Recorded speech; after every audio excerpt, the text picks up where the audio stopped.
Shalom,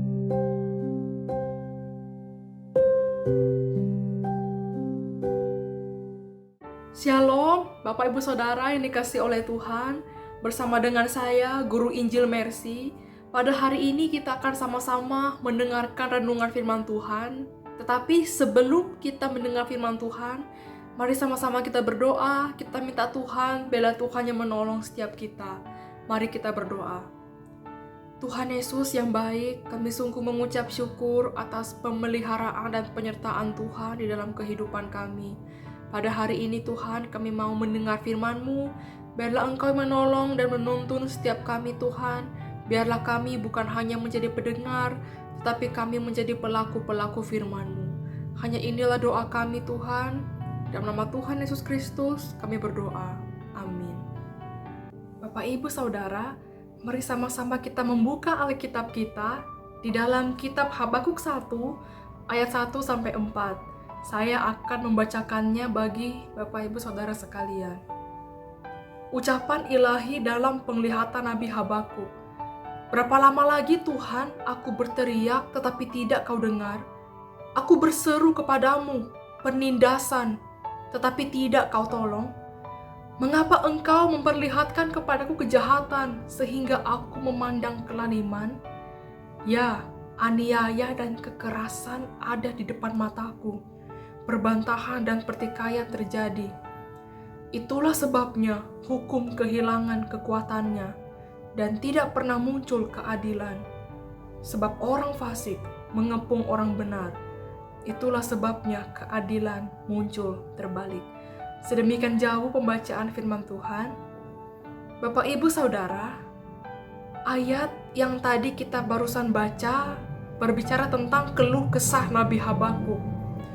Sebenarnya apa sih yang menjadi keluh kesah Nabi Habakuk? Yang menjadi keluh kesahnya ialah umat pilihan Allah yang kita tahu adalah bangsa Israel mengalami masa-masa di mana sepertinya Allah membiarkan mereka. Umat Israel ditindas oleh bangsa-bangsa yang tak mengenal Tuhan. Dalam hal ini mereka merasa gak punya Tuhan yang kuat. Mereka merasa seolah-olah diinjak-injak oleh bangsa yang tak mengenal Tuhan. Maka dari itulah terjadilah pertikaian dan perbantahan.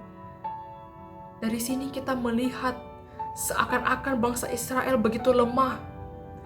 Oleh sebab itulah di sini Habakuk seperti berkeluh kesah pada Tuhan. Tuhan, di mana Engkau?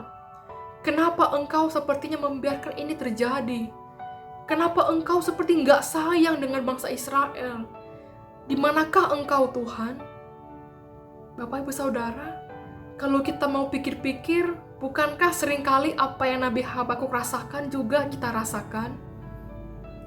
Ada masa-masa kita merasa kalau kita udah rajin melayani Tuhan, kita udah setia ikut Tuhan, kita sudah taat pada perintahnya. Tapi kok nyatanya hidup kita kok susah seperti ini sih? Kenapa hidup saya mengalami sakit penyakit yang gak sembuh-sembuh? Atau kita sering bertanya-tanya sama Tuhan, kok doa saya gak dijawab sih Tuhan? Padahal saya sudah hidup takut Tuhan, sudah setia, di kantor saya sudah jadi orang yang jujur. Tapi kok teman kantor saya yang suka bohong, malahan kok hidupnya berhasil? Malahan kok dia dapat jabatan yang lebih tinggi? Kenapa Tuhan? Kenapa saya sudah bekerja jujur, tapi saya tidak mengalami kesuksesan? Kenapa Engkau bersikap gak adil Tuhan? Kenapa? Bapak Ibu Saudara, mungkin ada masa-masa di mana kita bertanya-tanya tentang kuasa Tuhan dan kehadiran Tuhan dalam hidup kita. Inilah Nabi yang bernama Habakuk juga mengalami hal yang sama. Dia berkeluh kesah pada Tuhan. Tetapi Bapak Ibu Saudara, di dalam keluh kesahnya, saya percaya Habakuk pasti banyak belajar tentang Tuhan. Dia belajar tentang sesuatu bahwa Tuhan mengizinkan sesuatu itu terjadi. Tuhan itu adil. Tetapi sebenarnya ada maksud Tuhan di dalamnya untuk membentuk imannya. Habakuk yakin Tuhan pasti melakukan yang terbaik dan Tuhan tak pernah salah.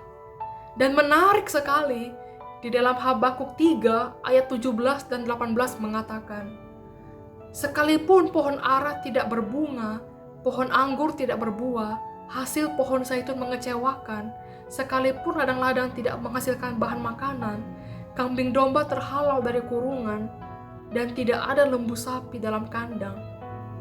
Namun aku akan bersorak-sorak di dalam Tuhan, beria-ria di dalam Allah yang menyelamatkan aku. Bapak, Ibu, Saudara, di akhir pengalamannya Habakuk bersama dengan Tuhan, Habakuk menyatakan imannya. Dia nyatakan apa yang dia belajar selama ini. Di tengah pergumulan yang Habakuk hadapi, dia belajar sesuatu, bahwa apapun yang terjadi, doa nggak dijawab, sekalipun kelihatannya Tuhan nggak adil, tetapi Habakuk berkata, aku akan bersorak-sorak karena Tuhan tahu rencana yang indah dalam hidup saya. Tuhan persiapkan iman yang kokoh dan mendewasakan iman saya. Bapak, Ibu, Saudara, kita sebagai manusia, apa yang dialami oleh Habakuk terkadang terjadi dalam kehidupan kita. Kita seringkali marah, kita seringkali mengeluh, bahkan kita seringkali protes pada Tuhan ketika kita mengalami ketidakadilan. Kita seringkali kurang sabar dalam menantikan pertolongan Tuhan. Kita seringkali hanya menuntut Tuhan untuk segera melakukan sesuatu. Hari ini saya mau mengatakan pada kita sekalian, percayalah pada Tuhan. Tuhan itu hadir. Tuhan tidak kemana-mana. Tuhan ada bersama-sama dengan kita. Dan Tuhan sedang memproses hidup kita melalui hal-hal yang mungkin tidak sesuai dengan apa yang kita harapkan. Dan percayalah Bapak, Ibu, Saudara, rancangan Tuhan tak pernah salah bagi hidup kita.